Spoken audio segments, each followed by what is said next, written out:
नमस्कार बंधुगण आज क्षुद्र भिडियो आपण मानक स्वागत। ब्रह्म मुहूर्त उठिबा मात्रे केउ जिनिस देखिबा द्वारा दिनटी शुभरे कटि थाए, मंगल कटि थाए एवं अधुआ मुहरे केउ जिनिस को छुईबा द्वारा घर को केबे भी दुख दारिद्रता आसी न थाए। सकाळु उठिबा मात्रे कौन करिबा उचित कौन करिबा उचित नुहे ए सबु किछि आमर पुराण शास्त्र मानकरे वर्णना करा जाई अछि, जहा आजिर एही भिडियो रे जानिबा। तेणु भिडियोटी को शेष पर्यंत निश्चय देखंतु। बंधुगण, ब्रह्म मुहूर्तरु उठिबा ठारु आरंभ करी राति रे सोइबा पर्यंत अनेक कथा अनेक नीति नियम आम शास्त्र मानकरे वर्णना करा जाईछि।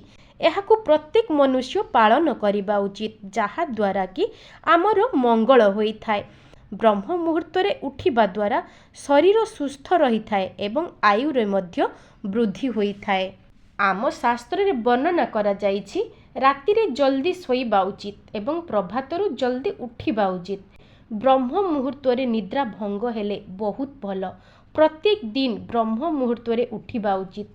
ब्रह्म मुहूर्त कहिले भोर 3टाରୁ 5टा मध्यर समय को आमे ब्रह्म मुहूर्त बोली कहि थाउ।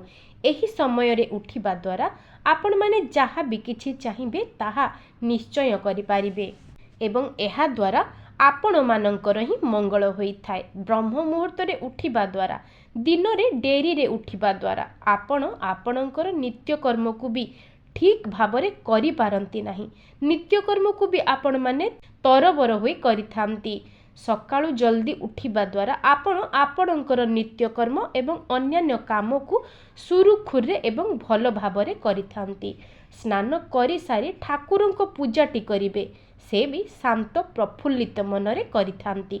जदि आपण माने जल्दी उठिबे निज बापा माँ स्वामी स्त्री संतान इत्यादि परिवारर लोक मानक सह निजकु मध्य टिके भल भाबरे समय देई पारिबे।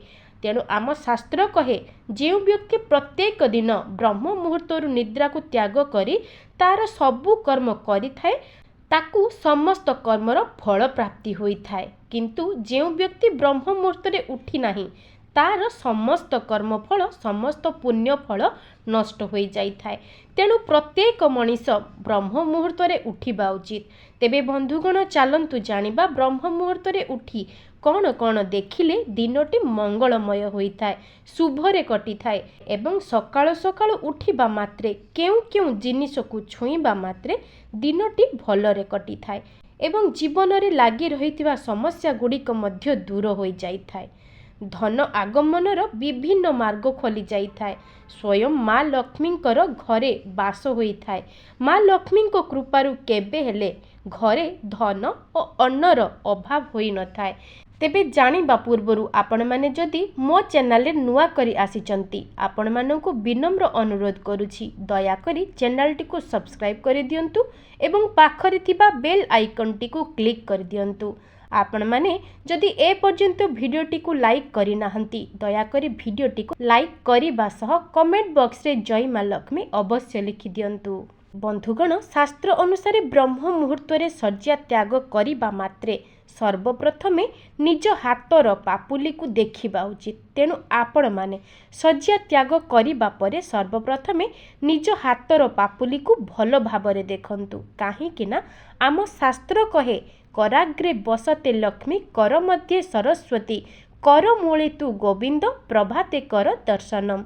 तेणु सकाळे उठिबा मात्रे निज हाथर पापुली दुईटी को देखंतु। काहे ना आम पापुली रे ही माँ लक्ष्मी माँ सरस्वती प्रभु श्रीहरि एवं सर्व देवादेवी अवस्थान करिछंती।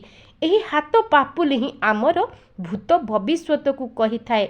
सेथिपाई तो प्राचीन काल रे हाथ देखिबा द्वारा लोकंकर वर्तमान अतीत और भविष्यत कहि पारुथिले। केवल जे एतिकी ताहा नुहे आज्ञा, हाथर पापुली को देखिबार वैज्ञानिक कारण मध्य रहिछि।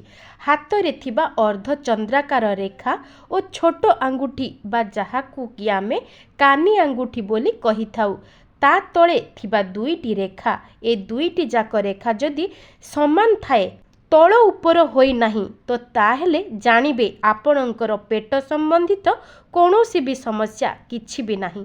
ଆପଣଙ୍କ ନାଭି ଠିକ୍ ସ୍ଥାନରେ ଅଛି। ଯଦି କୌଣସି କାରଣରୁ ଉଭୟ ରେଖା ତଳ ଉପର ହୋଇ ରହିଛି ତାହେଲେ ଜାଣିବେ ଆପଣଙ୍କର ପେଟ ସମ୍ବନ୍ଧୀୟ କୌଣସି ନା କୌଣସି ସମସ୍ୟା ନିଶ୍ଚିତ ଭାବରେ ରହିଛି ଏବଂ ଆପଣଙ୍କର ନାଭି ଯେଉଁ ଜାଗାରେ ରହିବା କଥା ସେ ଜାଗାରେ ନ ରହି ଅନ୍ୟ ଗୋଟିଏ ଜାଗାକୁ ଖସି ଯାଇଅଛି। ଏହିପରି ଭାବରେ ପୂର୍ବକାଳର ଲୋକମାନେ ପ୍ରଥମେ ନିଜ ହାତର ପାପୁଲିର ରେଖାକୁ ଦେଖୁଥିଲେ, ତାପରେ ନିଜର ସ୍ୱାସ୍ଥ୍ୟ ସମ୍ବନ୍ଧିତ ସମସ୍ୟାକୁ ନିଜେ ହିଁ ଠିକ୍ କରିପାରୁଥିଲେ।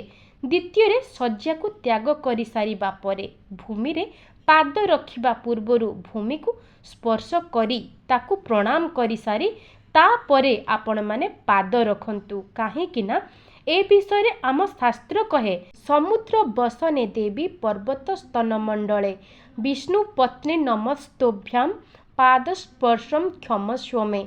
ଆଉ ଥରେ କହି ରଖୁଛି, ସମୁଦ୍ର ବସନେ ଦେବୀ ପର୍ବତ ସ୍ତନମଣ୍ଡଳେ ବିଷ୍ଣୁ ପତ୍ନୀ ନମସ୍ତୁଭ୍ୟମ୍ ପାଦସ୍ପର୍ଶମ କ୍ଷମସ୍ୱମେ।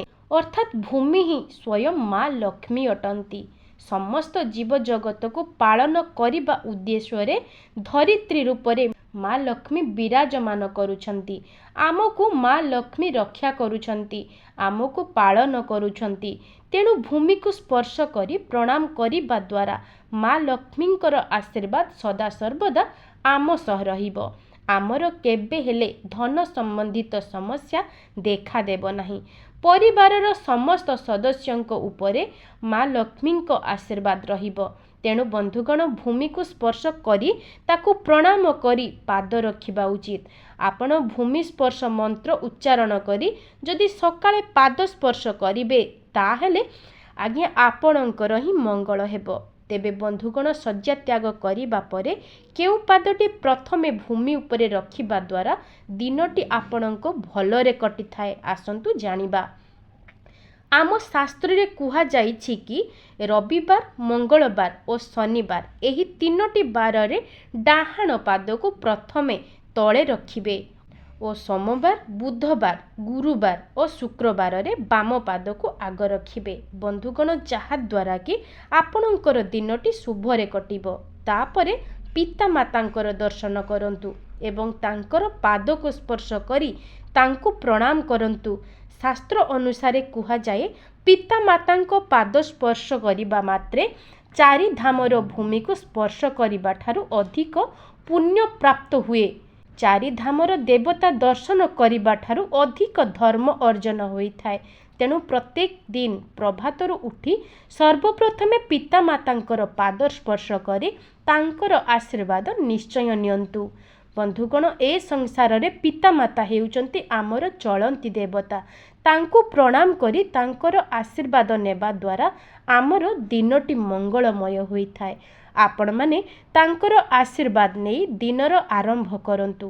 ଦେଖିବେ ଆପଣ ନିଜେ ହିଁ ଅନୁଭବ କରିବେ ଆପଣଙ୍କର ଦିନଟି ବହୁତ ଆନନ୍ଦରେ କଟିବ, ମଙ୍ଗଳମୟ ହେବ।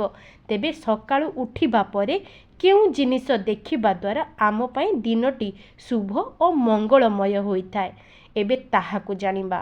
ପ୍ରଥମେ ନିଜ ହାତର ପାପୁଲି, ଦ୍ୱିତୀୟରେ ନିଜ ପିତାମାତା, ତାପରେ ଭଗବାନଙ୍କ ଫଟୋ, ଚନ୍ଦନ, ଶଙ୍ଖ, ସୁନା, ଗାଈ, ଦର୍ପଣ, ଗୁରୁ, ବ୍ରାହ୍ମଣ, ଅଗ୍ନି, କଦଳୀ ବୃକ୍ଷ, ଅଶ୍ୱତ୍ଥ ବୃକ୍ଷ, ବରଗଛ, ସୂର୍ଯ୍ୟଦେବଙ୍କୁ ଦର୍ଶନ କରନ୍ତୁ।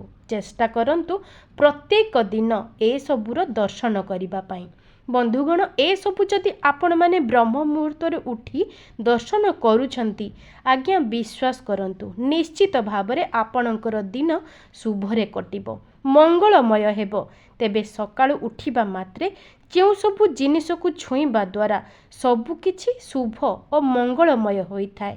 ତେବେ ପ୍ରଥମ ଜିନିଷଟି ହେଉଛି ଭୂମିକୁ ସ୍ପର୍ଶ କରିବା ଦ୍ୱାରା, ଦ୍ୱିତୀୟରେ ବାପା ମାଙ୍କ ପାଦକୁ ସ୍ପର୍ଶ କରିବେ, ତୃତୀୟରେ କଦଳୀ ଗଛ, ବରଗଛ ଏବଂ ଅଶ୍ୱତ୍ଥ ଗଛର ତଳେ ଥିବା ଭୂମିକୁ ସ୍ପର୍ଶ କରିବେ। ଦେଖିବେ ଆପଣଙ୍କ ଜୀବନରେ କୌଣସି ବି ସମସ୍ୟା ରହିବ ନାହିଁ। ପରିବାରରେ ମଧ୍ୟ ଧନଗତ ସମସ୍ୟା କେବେ ବି ଦେଖାଦେବ ନାହିଁ। ଯଦି ଆପଣମାନେ ପ୍ରତ୍ୟେକ ଦିନ ପ୍ରଭାତରେ ମୁହଁ ଧୋଇବା ପୂର୍ବରୁ ଅଧୁଆ ମୁହଁରେ ଏସବୁ ଜିନିଷ ଆପଣମାନେ ଦେଖୁଛନ୍ତି ବା ଆପଣଙ୍କର ନଜର ଏସବୁ ଉପରେ ପଡ଼େ, ତେବେ ଜାଣି ରଖନ୍ତୁ ଦିନଟି ଆପଣଙ୍କର ନିଶ୍ଚୟ ଭାବରେ ଶୁଭରେ କଟିବ, ମଙ୍ଗଳମୟ ହେବ। ଏହା ବ୍ୟତୀତ ବନ୍ଧୁଗଣ, ଆପଣ ଆପଣଙ୍କର ନିଜର କର୍ମ, ନିଜର କର୍ତ୍ତବ୍ୟ ଠିକ୍ ଭାବରେ କରନ୍ତୁ। ନିଜର ପରିବାରର ଲୋକଙ୍କୁ, ଯେଉଁମାନେ ବି ଗୁରୁଜନ ଅଛନ୍ତି, ସେମାନଙ୍କୁ ସ୍ନେହ ଶ୍ରଦ୍ଧା କରନ୍ତୁ, ତାଙ୍କୁ ଭକ୍ତି କରନ୍ତୁ, ତାଙ୍କ ପ୍ରତି କେବେ ବି ଖରାପ ବ୍ୟବହାର କରନ୍ତୁ ନାହିଁ। ଘରର ସ୍ତ୍ରୀ ଲୋକମାନଙ୍କ ପ୍ରତି କେବେ ବି କଟୁ କଥା କୁହନ୍ତୁ ନାହିଁ, ତାଙ୍କୁ ଦୁଃଖ ଦିଅନ୍ତୁ ନାହିଁ। ଆପଣଙ୍କ ଆଖପାଖରେ ଯେଉଁମାନେ ଅଛନ୍ତି ଦୁଃଖୀ ଦରିଦ୍ର, ସେମାନଙ୍କୁ ନିଜର ସାମର୍ଥ୍ୟ ଅନୁସାରେ ସାହାଯ୍ୟ କରନ୍ତୁ। ଦେଖିବେ ମା ଲକ୍ଷ୍ମୀଙ୍କ କୃପା ଆପଣମାନେ ନିଶ୍ଚୟ ପ୍ରାପ୍ତ କରିବେ। ଆପଣଙ୍କ ଜୀବନ ବହୁତ ସୁଖରେ କଟିବ। ତେଣୁ ଆଶା କରୁଛି ବନ୍ଧୁଗଣ, ଭିଡ଼ିଓଟି ଆପଣମାନଙ୍କୁ ଭଲ ଲାଗିଥିବ। ଭିଡ଼ିଓଟିକୁ ଲାଇକ୍ କରିବେ, ସେୟାର କରିବେ, ଚ୍ୟାନେଲଟିକୁ ସବସ୍କ୍ରାଇବ୍ କରିବା ସହ କମେଣ୍ଟ ବକ୍ସରେ ଜୟ ମା ଲକ୍ଷ୍ମୀ ଅବଶ୍ୟ ଲେଖିଦେବେ। ଆଜି ପାଇଁ ରହୁଛି, ନମସ୍କାର।